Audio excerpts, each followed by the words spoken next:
Olá, bom dia!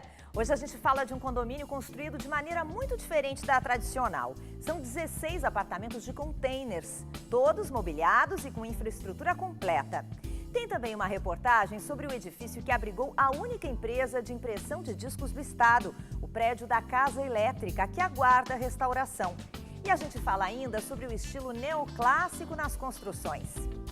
Continue com a gente, o Imóvel Class TV está começando.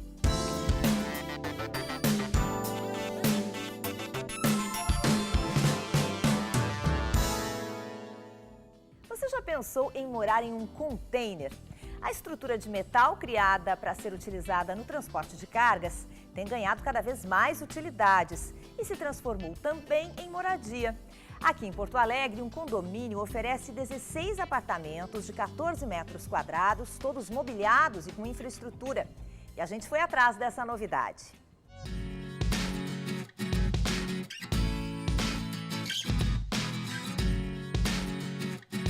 Os amigos se surpreendem quando Leandro diz que mora em um container. Mas ele não se importa, pois adora o apartamento que escolheu, mobiliado e bem localizado. O condomínio fica no bairro São José, próximo à PUC. Assim as pessoas ficam, mas não é muito quente, não é muito frio. Não, é excelente a temperatura. E eu durmo, deixo a janela aberta, não sinto calor, não sinto nada, a temperatura é excelente. E seguro também, né? E seguro.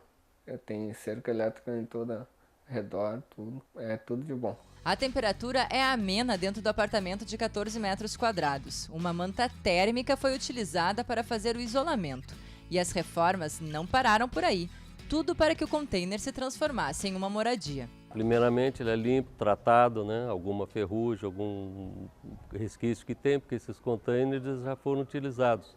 Então o grande dele já deve ter rodado grande parte do mundo aí em cima de navios, né? Então ele é tratado, depois é cortado, aí sim se vão pintado e colocando os montantes internos, né? Para fazer as divisórias e revestindo. O engenheiro sintetiza todo esse trabalho.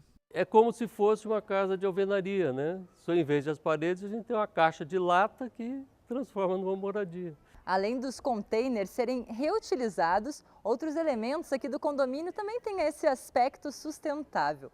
Esses pallets aqui, por exemplo, viraram um bicicletário. A lixeira virou um vaso e as bobinas de fio viraram 2 mesinhas.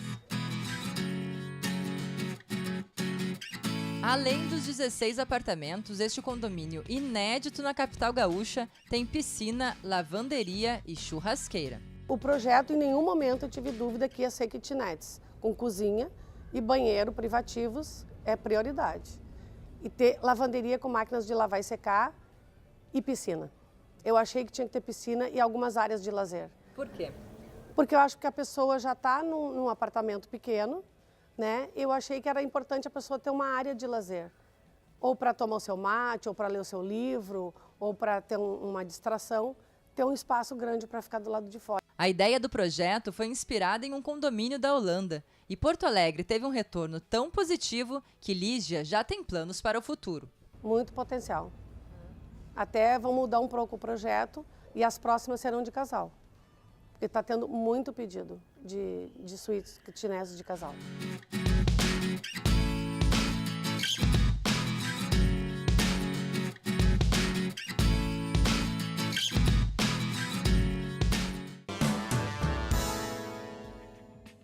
Um novo destino pode ser dado às árvores arrancadas durante o temporal que atingiu Porto Alegre no final de janeiro. A Secretaria do Meio Ambiente da capital vai analisar todo o material recolhido para dar a destinação correta.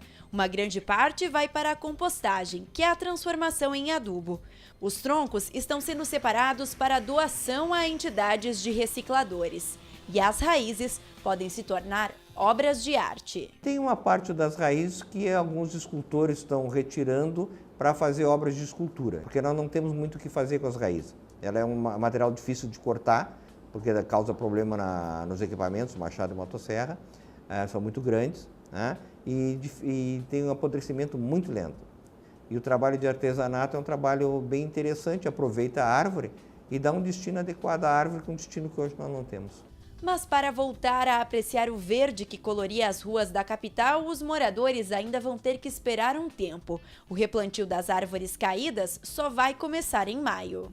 Os plantios, se o pessoal quiser pesquisar na internet, aqui no Rio Grande do Sul e aqui em Porto Alegre, são feitos nos meses que a gente diz sem R. Maio, junho, julho e agosto. Por quê? Porque são épocas que chovem, a planta consegue se estabelecer no solo e a partir do momento que não chove mais, ela tem menos necessidade de rega. Se nós plantássemos agora, provavelmente perderíamos 90 ou 100% das mudas plantando agora, porque não é possível esse trabalho de rega tão intenso. Segundo um levantamento da prefeitura, cerca de 3.000 árvores tiveram perda total em decorrência dos fortes ventos, que chegaram perto de 120 km por hora. Além destas, outras 2.000 foram danificadas e ainda podem ser perdidas. O prédio que abrigou a única empresa de impressão de discos do Rio Grande do Sul aguarda restauração.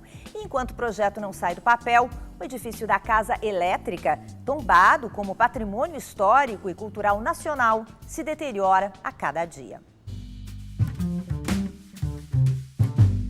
Olhando esse prédio abandonado, nem dá para imaginar que o local já foi referência internacional na área da música. O espaço abrigava a 4ª fabricante de discos do mundo, com produção acima de 3.500 títulos e mais de 3 milhões de unidades prensadas.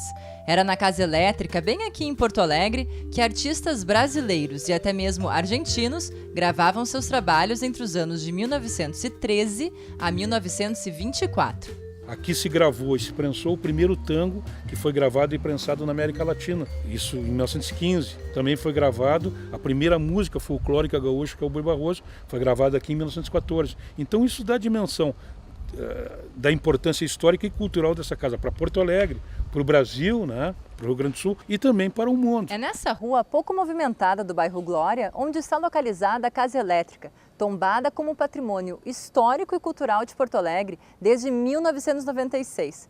Quem passa por aqui mal percebe porque a casa está assim, portas fechadas, muros pichados e o interior dela num completo abandono.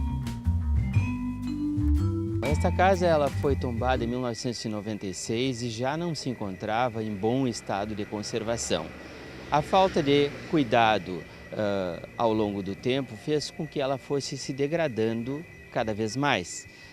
Para identificar os problemas, as patologias, a Secretaria da Cultura, a partir de 2009, começou a tomar uma série de providências, como contratar um diagnóstico, contratar um levantamento, fazer limpeza da casa, fazer manutenção e depois se fez um projeto de restauro e um orçamento. Os custos para a reforma da Casa Elétrica são de R$ 1.300.000. Como o local é tombado e o proprietário não tem condições de arcar com a reforma, o restauro deve ser realizado pela Prefeitura da capital. A Secretaria Municipal da Cultura chegou a fazer um projeto para que a gravadora da cidade fosse instalada no local, mas a ideia nunca foi executada. No ano passado, os vereadores de Porto Alegre aprovaram uma emenda que prevê o encaminhamento de R$ 200.000 para o início das obras. Porém, até agora, nada foi feito. A gente faria nela a recuperação das estruturas de alvenaria, não é? As paredes, porque ela é uma casa mista, ela tem parte de alvenaria, parte de madeira. Todo o interior é madeira, madeira estuque. Então toda a parte de madeira está praticamente toda comprometida. A recuperar esquadrias, vãos, etc. A estrutura frontal é de se verificar se ela não está em desaprumo, porque ela precisa ser amarrada para se manter em pé. Então é um trabalho de restauro que, na medida do possível, na medida do processo, se identificam sempre outros problemas que vão determinar ou reforço estrutural ou reforço de fundações. Muito do que tem vai ter que ser substituído. Se o projeto saísse do papel, o ganho não seria apenas para a Casa Elétrica, mas também para todo o entorno da região. Reclamamos tanto do turismo em Porto Alegre, tu imagina se esse patrimônio fosse restaurado e os argentinos, quando viessem e passam pelo Rio Grande do Sul, na maioria, para ir para as praias, ou daqui ou de Santa Catarina, e resolvessem parar em Porto Alegre uma noite que fosse. O dinheiro que ficaria para os hotéis, o dinheiro que ficaria para os restaurantes do entorno e do centro também, é um dinheiro que não fica. E se fosse restaurada essa casa, teriam motivos para vir conhecer o local onde foi gravado e prensado o primeiro disco de tango na América Latina. Por aqui, o tempo é inimigo da restauração. Quanto mais ele passa, mais a casa se deteriora. É urgência. Se não for restaurada esse ano, ela vai ruir. Ela já está ruindo, ela vai cair inteira. Entende? Ou a prefeitura tenha o senso de urgência e posterga as coisas que objetivamente são importantes, mas não são urgentes, ou ela morre. E aí aqui morre um pedaço da vida de Porto Alegre, um pedaço da nossa história.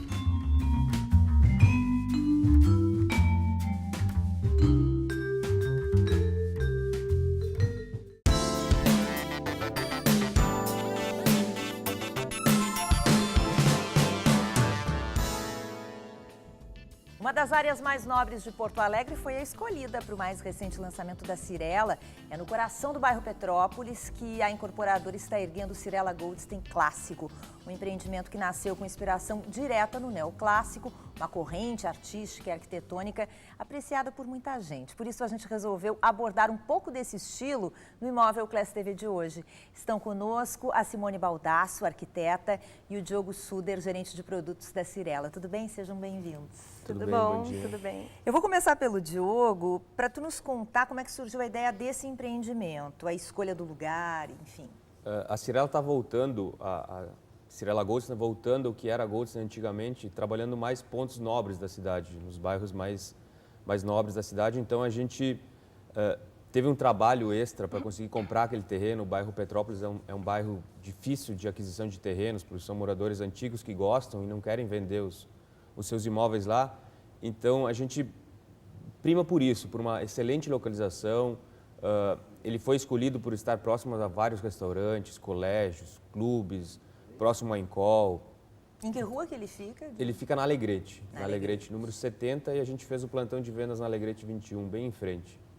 Bom, aí a escolha pelo estilo arquitetônico, como é que funciona, né, Simone?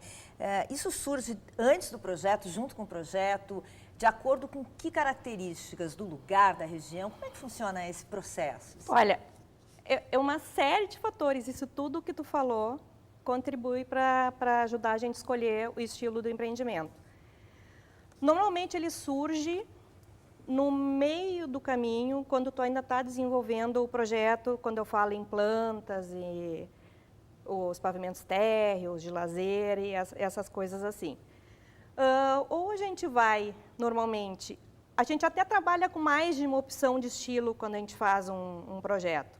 A gente faz um estilo moderno, uma coisa mais contemporânea e uma coisa mais sóbria, que com certeza remete assim para um estilo neoclássico ou uma mistura que hoje o neoclássico, na realidade, a gente usa algumas características, né? Pois é, quais são as características? As características mais marcantes que a gente trouxe desse estilo para os projetos aqui são a simetria, os tons monocromáticos, as molduras, que isso, assim, se tu observar nos empreendimentos neoclássicos, são muito presentes, e os gradis escuros, que são aqueles gradis mais trabalhados, né? Os grandes pórticos da entrada do empreendimento. Então, essas características que a gente trouxe do neoclássico para usar nos nossos empreendimentos. Porque o estilo neoclássico, qual é a origem?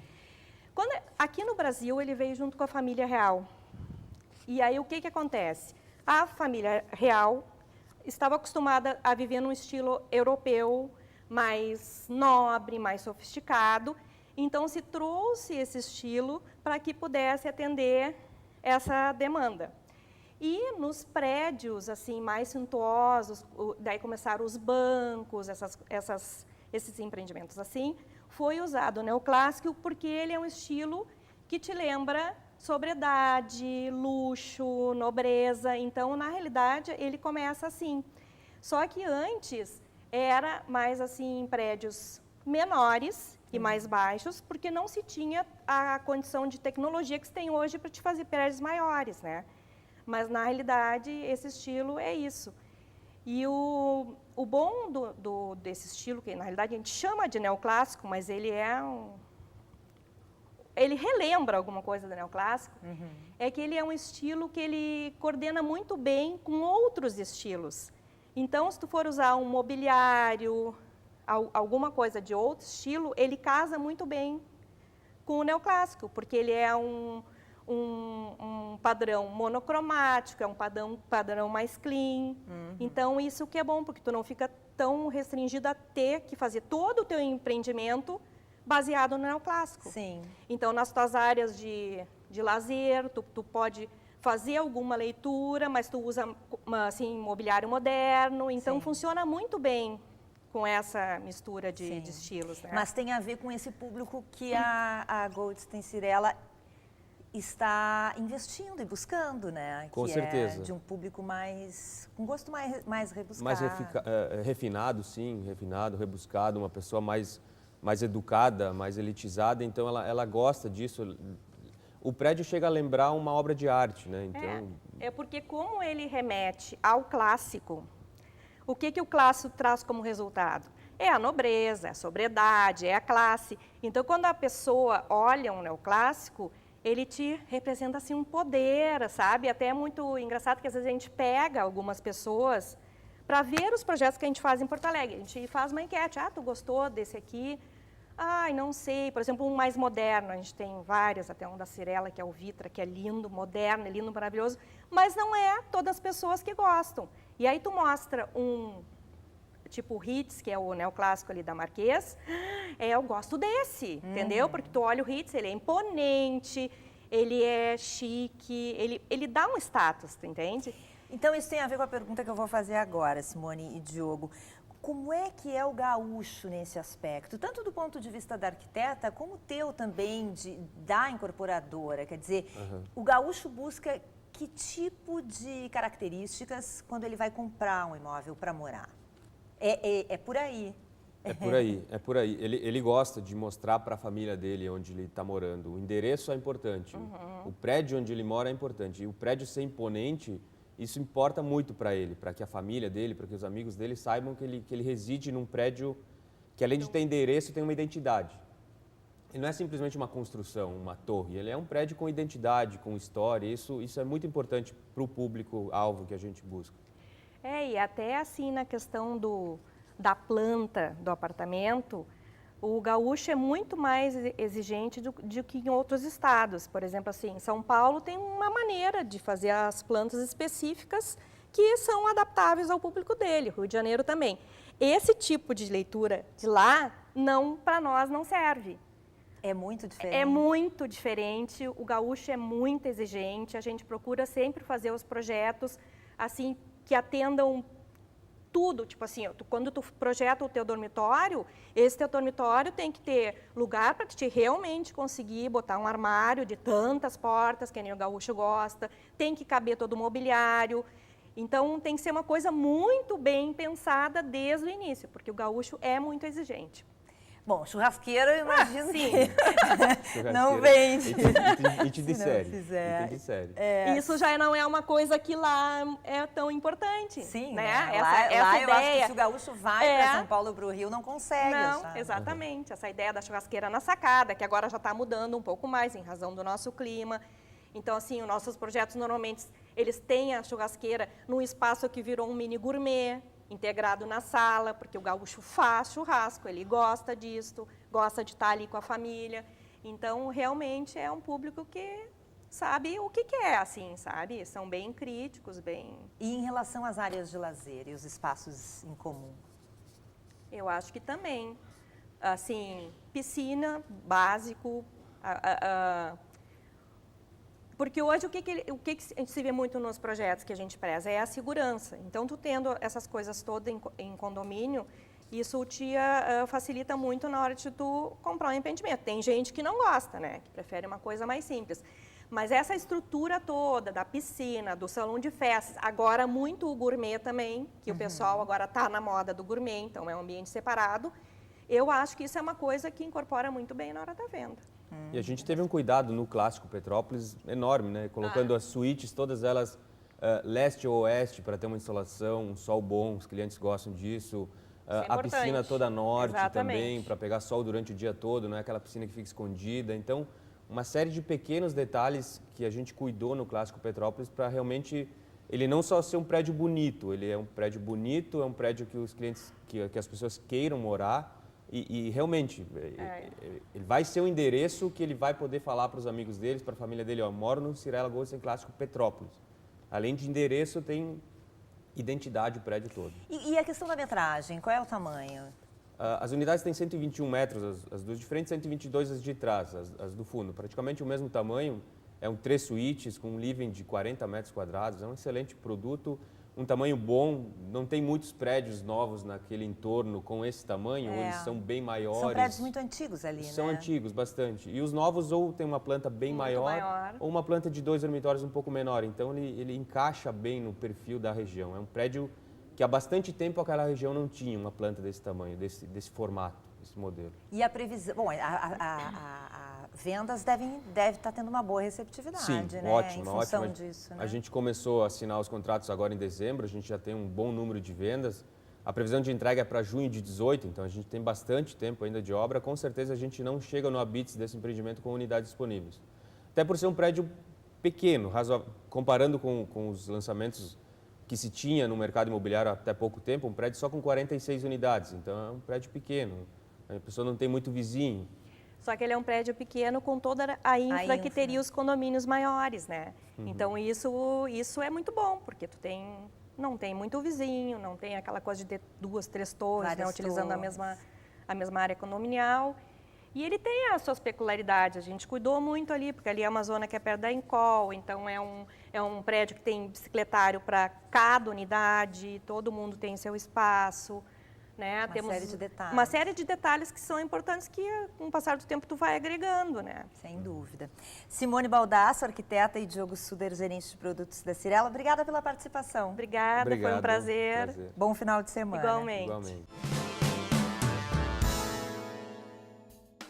A cor do ano dita as tendências da moda, do design e também da arquitetura. E pela primeira vez na história, para 2016, a Pantone escolheu 2 tons, rosa quartz e azul serenity. A diretora executiva da empresa, Leatrice Eisenman, avalia que juntas as 2 cores evocam um equilíbrio que existe entre um rosa acolhedor como um abraço e um tom azul claro, mais frio e tranquilo, refletindo uma conexão entre o bem-estar e uma calma sensação de ordem e paz. Em 2015, a eleita foi Marsala, um vinho marrom avermelhado. A última vez que a Pantone havia escolhido uma cor clara foi em 2006, mas essa arquiteta ressalta que grande parte dos clientes optam por tons suaves há bastante tempo. É uma tendência, ela tá bem assim explícita na maioria das revistas de senso comum, assim, de banca, né? Que é o que a maioria das pessoas tem acesso e é bastante utilizado tanto por orientação de um arquiteto, quanto individualmente pelo cliente. O que a gente tem feito, né? Então, para dar uma certa inversão na ideia da moda, do modismo, né? É associar essas cores com algum elemento natural, uma madeira, geralmente uma madeira clara, ou o próprio concreto. A gente acaba usando bastante em quartos infantis, mas as crianças a gente sabe também que elas são bastante dinâmicas nos seus gostos, né? Então, o uso desses materiais mais naturais, eles ajudam, né, a transformar aquele espaço transformável, na medida que a criança vai crescendo e vai mudando o interesse, gostando de outro programa. A gente fica por aqui e você pode conferir este e outros programas na nossa página no Facebook. O Imóvel Class TV volta no sábado que vem, às 8h30 da manhã, aqui na tela da Band. Até lá!